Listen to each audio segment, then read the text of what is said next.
Magandang araw!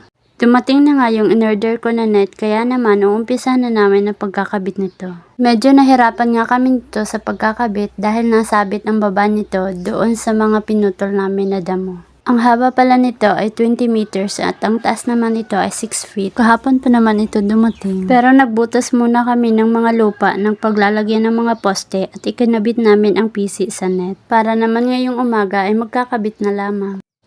Umalis nga muna pala ang asawa ko, naghanap siya ng mga bakal na ilalagay sa ilalim ng net, pampabigat. Kaya naman nagtanim-tanim muna ako habang nag-aantay para naman di sayang ang oras. Itinanim ko nga pala dyan okra, kalabasa at dahon ng sibuyas. Bala ko rin magtanim ng talong at kamatis. Eto na nga ang asawa ko, madami-dami rin siya nakuha kaya naman kaya na to hanggang dulo.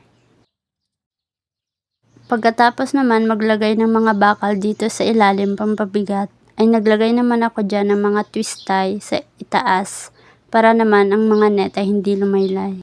Medyo mainit na nga sa mga oras na yan pero carry pa naman. Kaya naman binibilisan na lang namin ang paglalagay para matapos na. Eto nga at malapit na matapos, kinakabit na lamang ang daan ng papasok sa loob. And finally natapos na nga, hanggang dito na lang. Thank you for watching!